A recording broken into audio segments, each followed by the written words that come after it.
New Thought Media Network.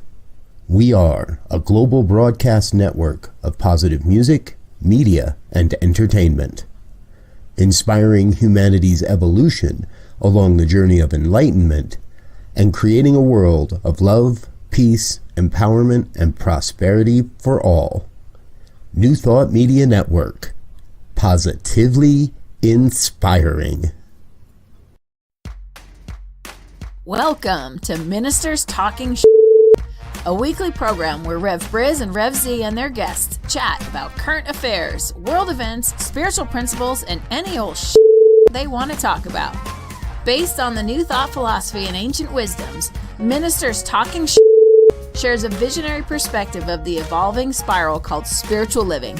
Join us each week as we explore the emerging paradigm of life on planet Earth and beyond.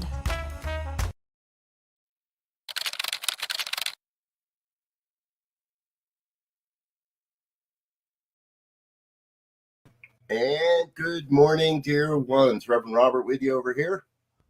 Rev Z right here. And you have Michael right here. And our special guest, Pastor Michael Mangus, is with us today. Thank you for being here. Thank you for all those of you that are watching. I'm going to suggest you grab a hold of your seatbelt for today's episode. We've been in the back room chatting for about a half hour now, and I'm going to tell you, I'm Mr. Emotional today, and I'm responding from a very emotional place because I have two kids. Well, luckily only one kid in school now. But I've got 4 more years of what's going on in America to get a kid through high school, and I'm pissed. Yeah. Z? Yeah. I have two kids, 2 grandkids rather. One's a 9-year-old and the other's a 13-year-old. And first thing when I heard this, I called my daughter and like, hey,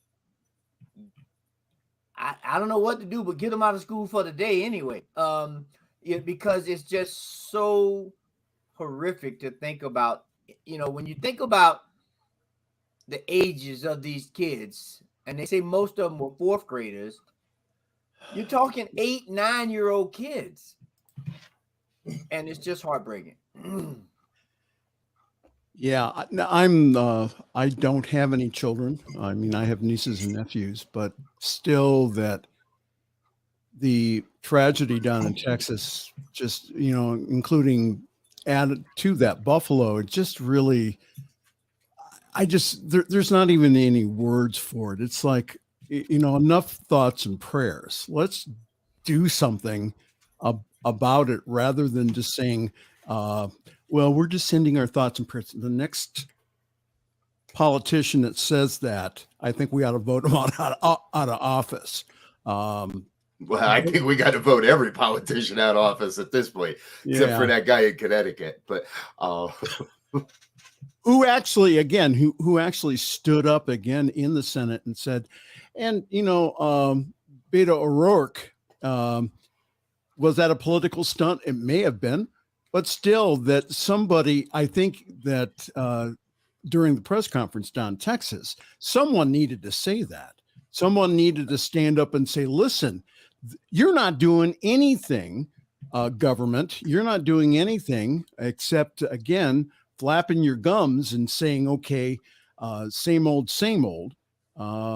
So go ahead. So folks, remember, we're not here trying to solve any problems on Friday mornings. Part of it, I believe, and I know Z believes, and I imagine Michael believes with us, part of a healthy dialogue and part of a healthy spiritual life is being able to in a healthy way, express our anger, express our grief, express our rage at what's going on in America when it comes to guns. And this show's been on the air almost 2 years now. We're over 100 episodes, so a little over 2 years now. And I don't want to go back and count how many times we've had to talk about a mass shooting that's either race-based or hatred-based, or and we've done it. We've offered the thoughts and prayers, and while they work in the immediateness of the person, that platitude doesn't work when it comes to change. Yesterday, the U.S. Senate voted down a bill, the Domestic Terrorist Act, which would allow us to actually have this conversation at the highest level. And they said, no, we don't want to do, no, we're not going to do that. And to me, that's part of the problem too, is we've tried desperately to search for an answer to this. And even amongst the three of us, we have varying degrees of acceptance and varying degrees of what we believe should happen. I'm personally on the side of ban them all right now.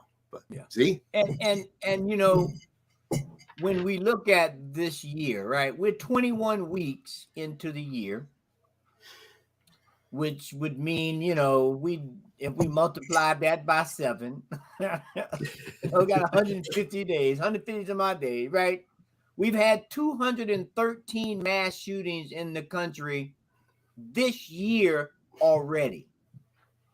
So we've had more mass shootings in the year than we've had days in the year so far. Almost double. I mean, not quite double, but a time and a half almost for sure. And when do we, as a citizen body, begin to band together?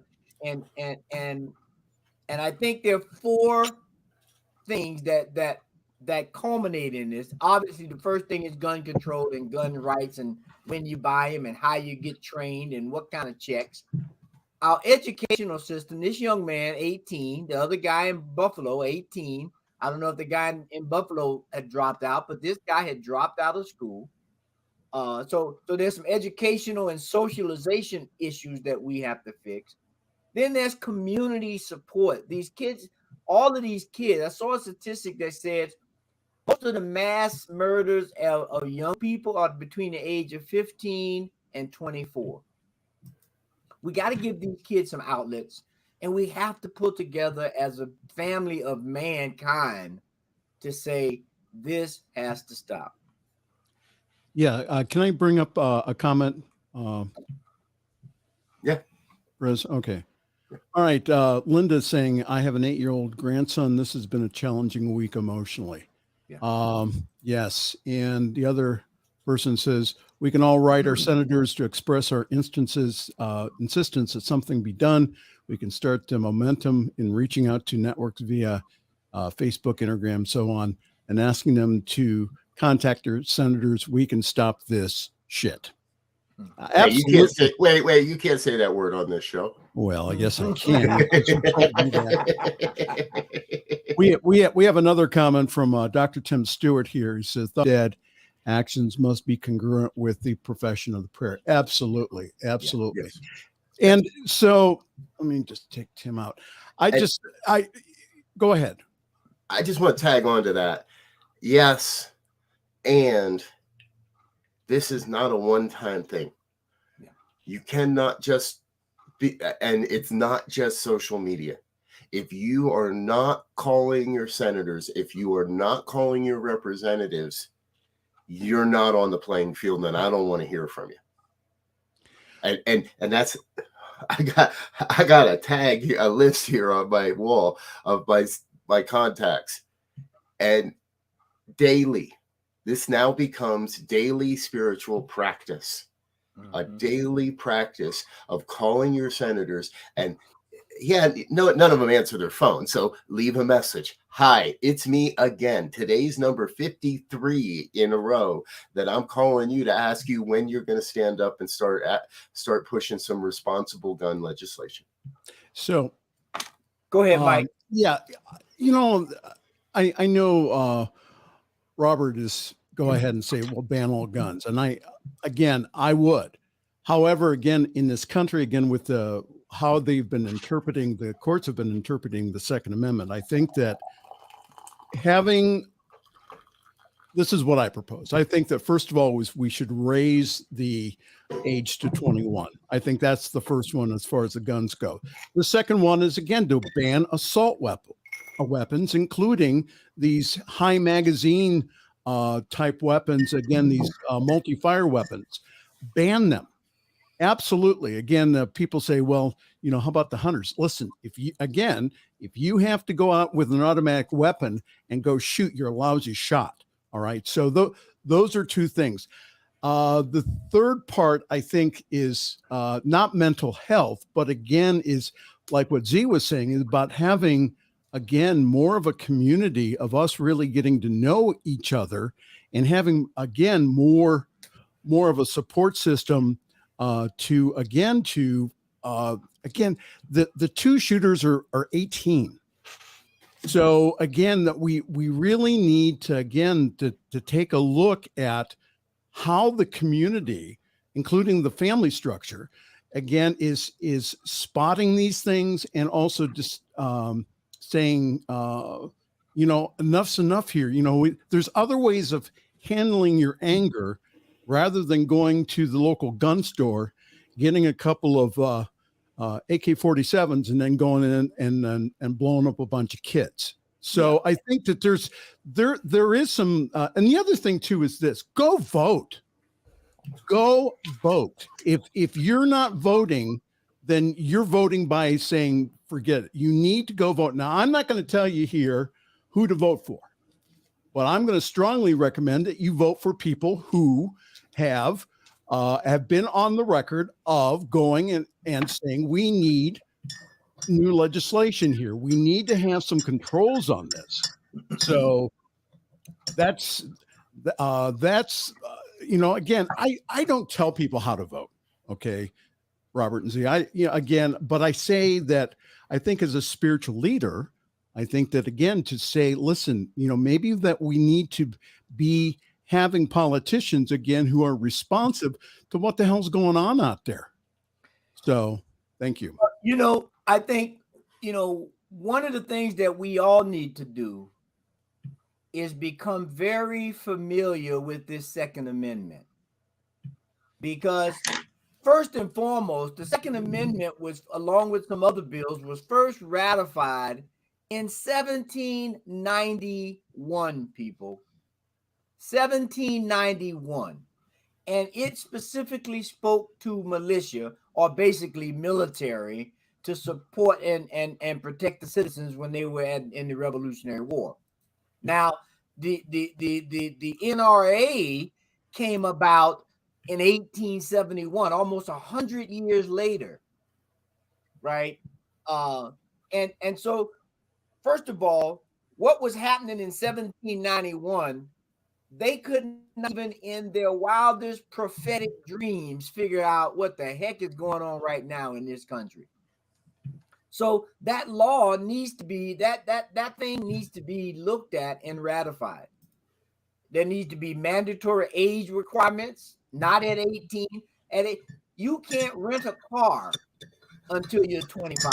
You can't buy alcohol until you're 21, right? Yes. But you can go out and buy a gun with mass clips and cause havoc, and that's okay. But we know that it's not.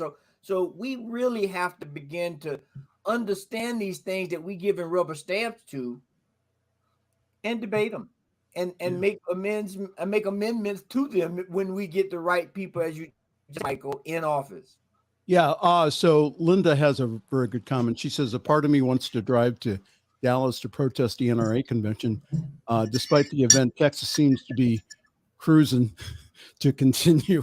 I think that's an intentional pun here, to continue the support of guns for everyone. Yes. And again, I think that people need to go hit the streets as far as, if that's what you're called to do. Again, I always encourage people, again, we do it peacefully here. We don't we go ahead, we raise our voices, but again, that we don't get into active confrontation unless you're an insurrectionist and you want to try and overturn the government. Because then we get violent. Then we bash heads and we break windows and we get violent. So some of our old some of these older perceptions, I think America has changed so dramatically in the last 2 years that much of what we believe we have been or were or how we act just doesn't hold water anymore. Right. There's no need for gun stores. As we've been talking, I'm reminded the state of Utah controls alcohol sales. As far as I know, it's the only state in the country that all the alcohol is sold by the state. There's no private ownership of alcohol sales in the state of Utah. Let's do that with guns. Let's put all of the gun stores under the ownership of each individual state. And if your state wants to sell guns, then you can have your state can have a gun store. And then you limit how many stores you have.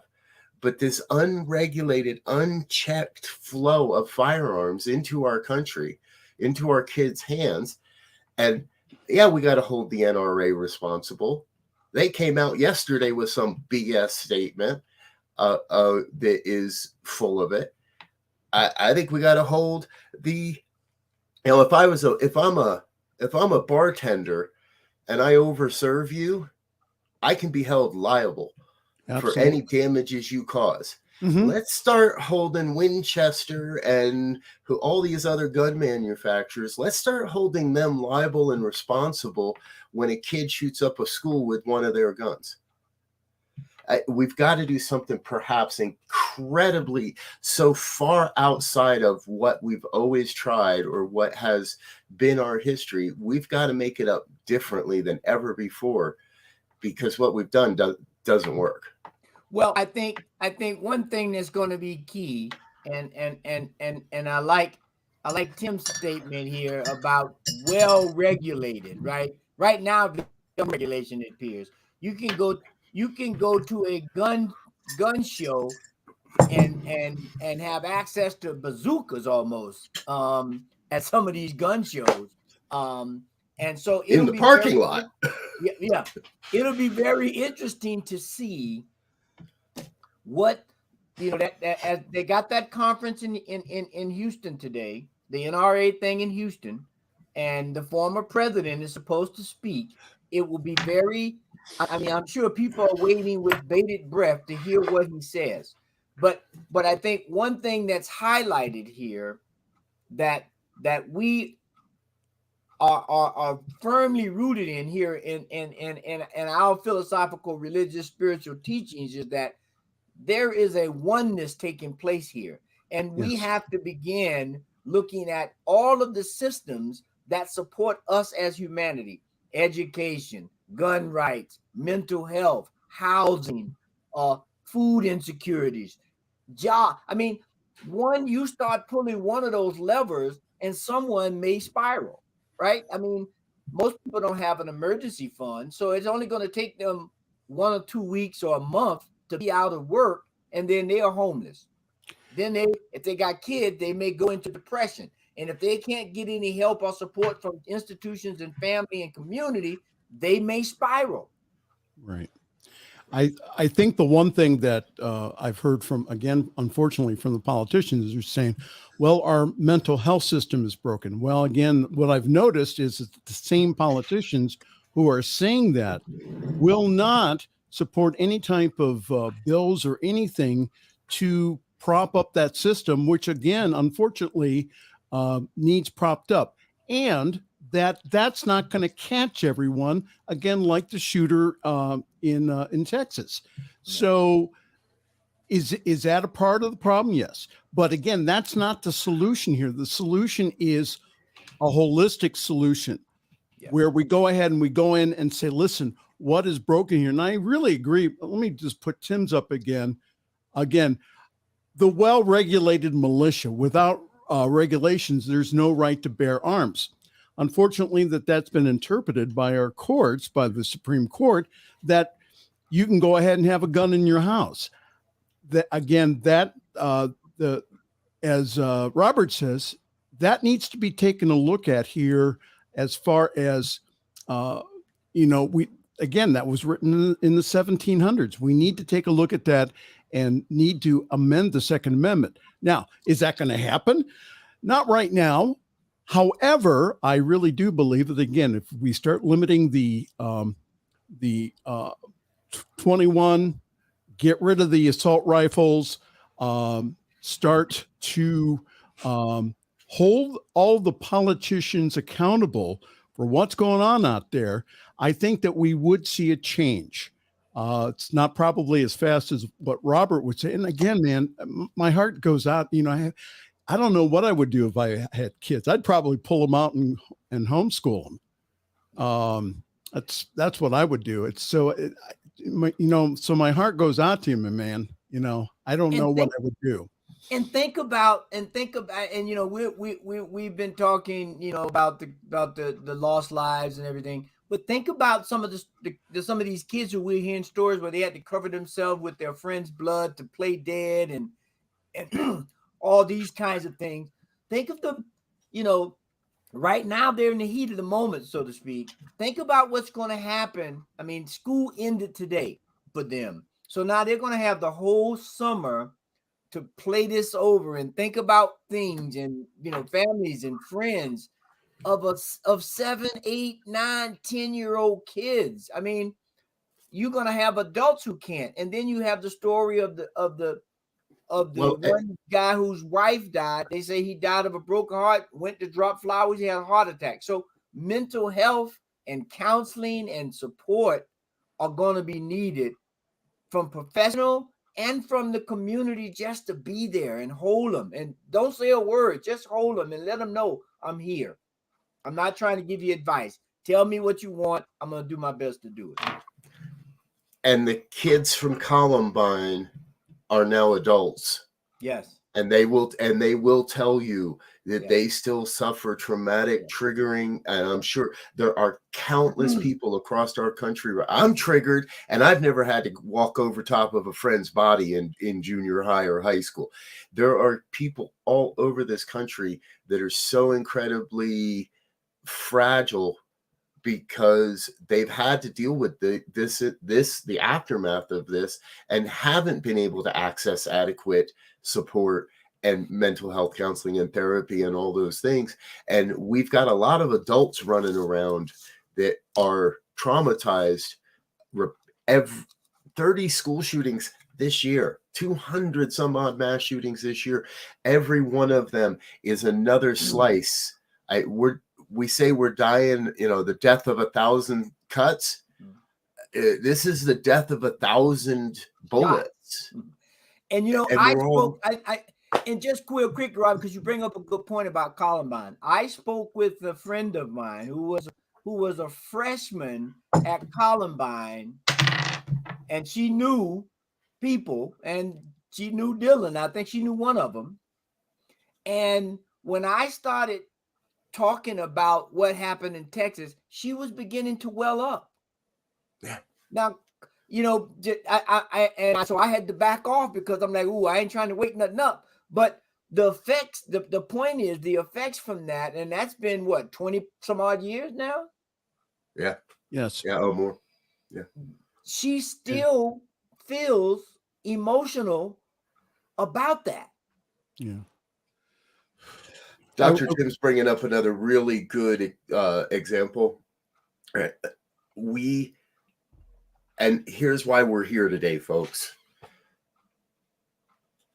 If you're one of those folks that's still triggered, right? It's hard to see a higher vision when we're in the depths of the emotional response. I still am in the emotional response to this.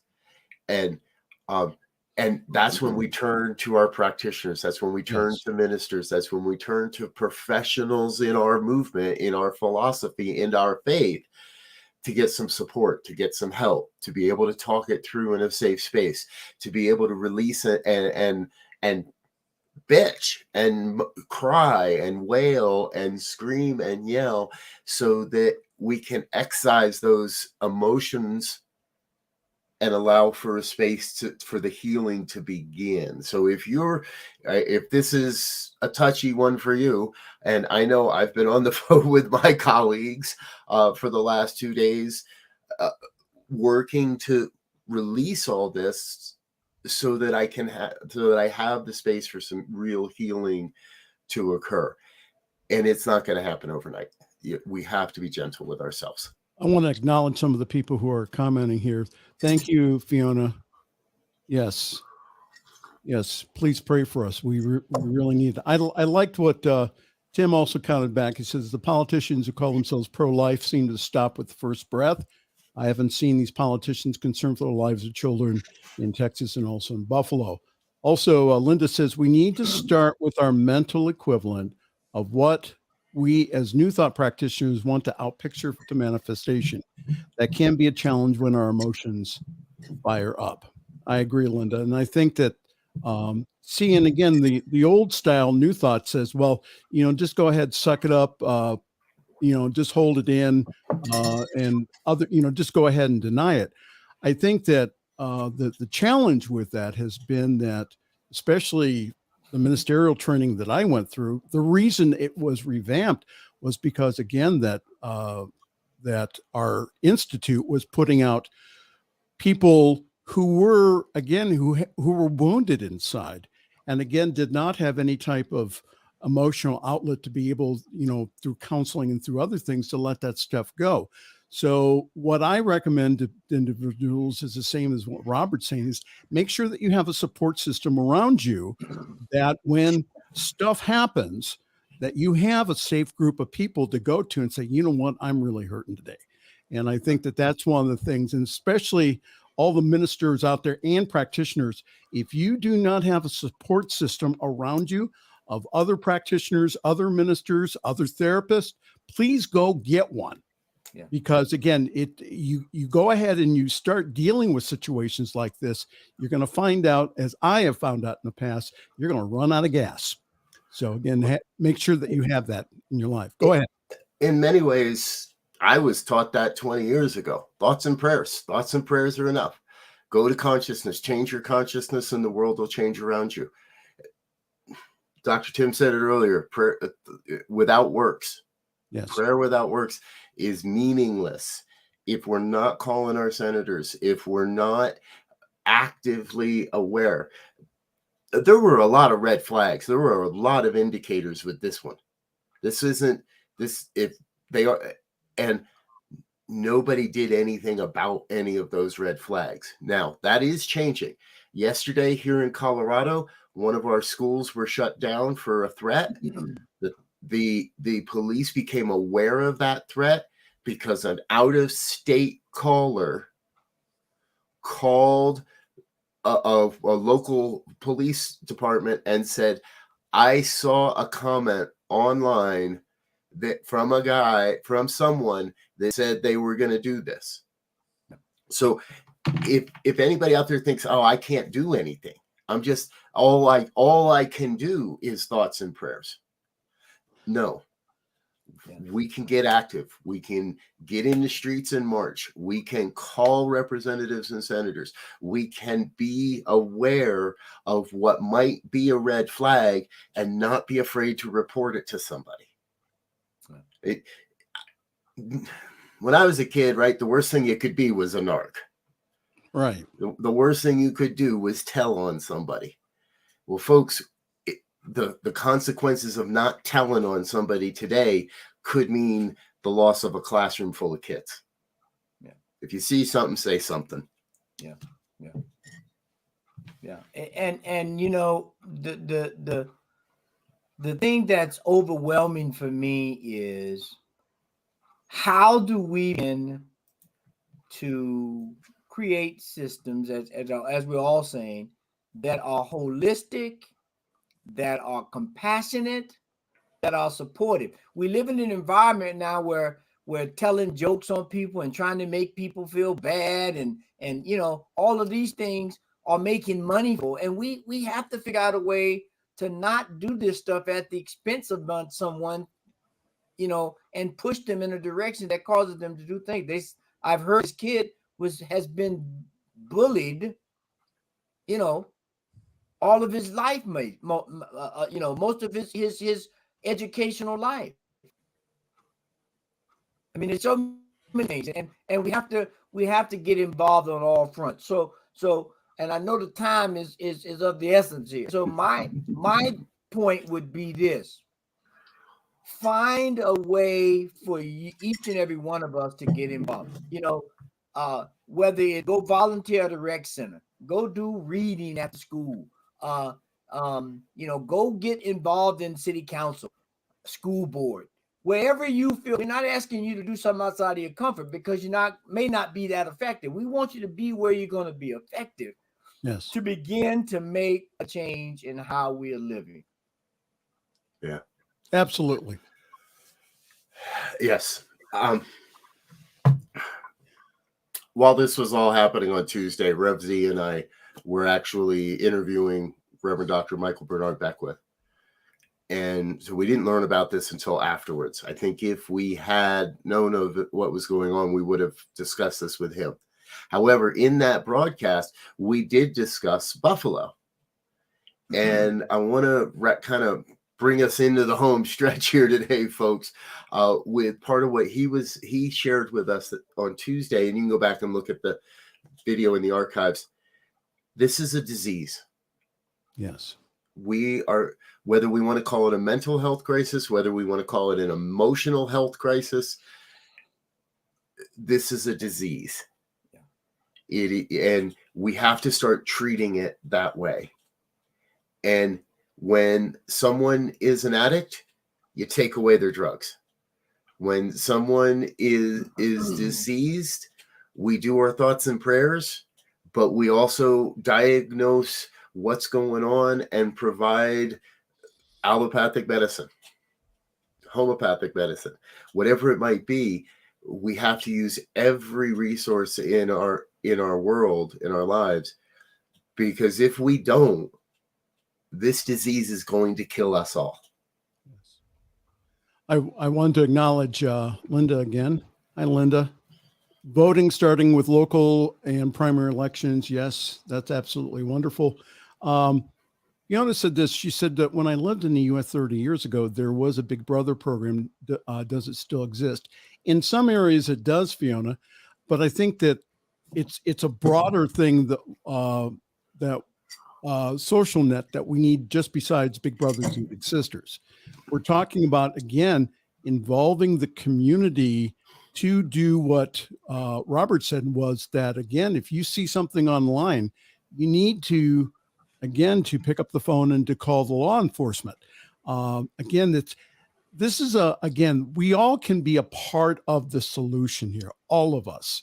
So I think that's, again, by, supporting our young people, by, again, having a safety net around them, by us, again,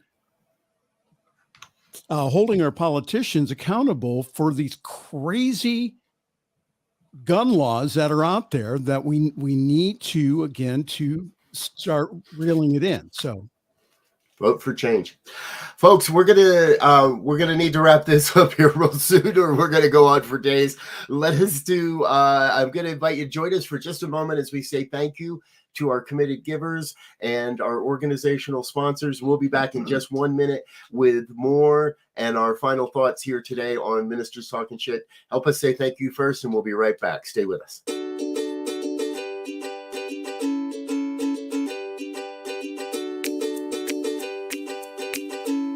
Thank you, Center for Spiritual Living Denver, for your continued support. Thank you, Center for Spiritual Living Midtown Atlanta, for your monthly contribution. Thank you, Center for Spiritual Living North Jersey, for your monthly contribution. And please help us welcome Om Center for Spiritual Living in La Mesa, California. Thank you for your monthly donation. Thank you, Center for Spiritual Living Seattle, for your most generous donation. And a special thanks to Hefferlin Foundation for your generous technology grant.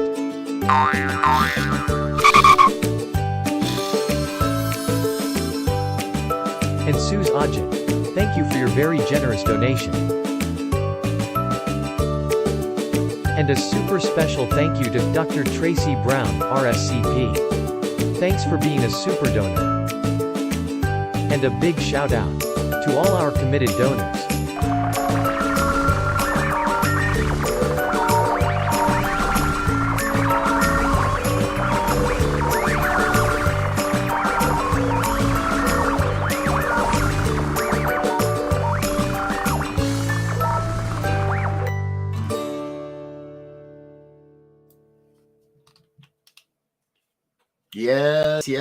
Yes. Thank you to all of our committed givers and organizational sponsors. It is thanks to viewers and watchers and listeners like you that we're able to do what we do here and bring you this type of programming. Remember, today's Friday. It means we've got a wealth of great programming for you. Be Your Own Hero with Sekou Wrights comes up next. Morning prayers with, I think it's Gina is on today. I'm not sure.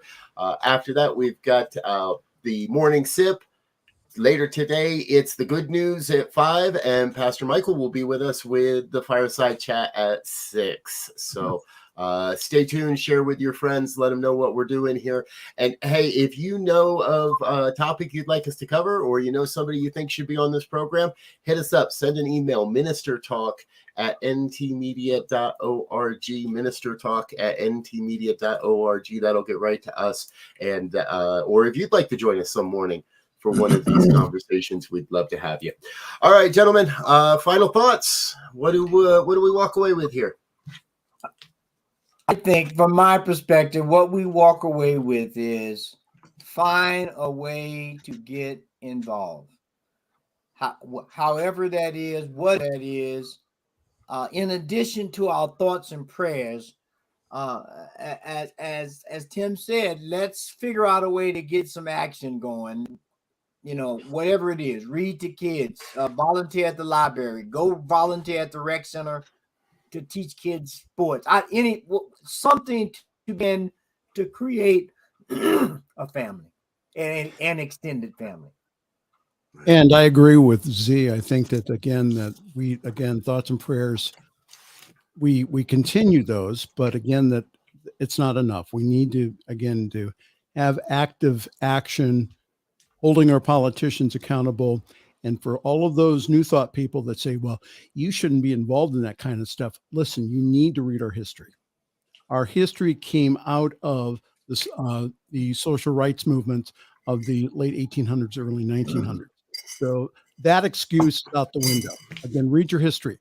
We need to actively be involved in these issues. And and also, again, with our consciousness too. So thank you. I've seen so many posts in the last day or two, where thoughts and prayers is scribbled out, and underneath it says policy and change. The policy and change only happens when we're involved. So I'm going to echo what my colleagues are saying. It is thoughts and prayers, and it's getting our hands out in the field. It is getting involved. It is demanding policy and change.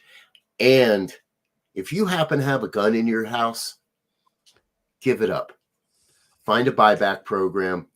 Just donate it. You just take it down to your local police station and say, here, we need less of these in America, and hand it in. I believe the will of the people would give up their guns if they felt they could, and they would still be safe. So let's make this a safe country. Let's give up our guns voluntarily.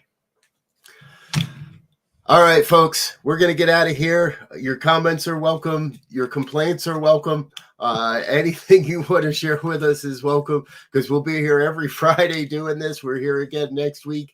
And I was supposed to look and see if we had any guests next week. I'm not sure if we've got a guest next week or not, but please join us again. Share with your friends what we're doing. We're ministers talking shit. We're out for now. Peace and blessings. And thanks for listening to this week's episode of Ministers Talking. We'll be back again next week with more commentary on current affairs, world events, and any other our ministers want to talk about. And if you found value here, please share our with your friends. Until next time, peace and blessings.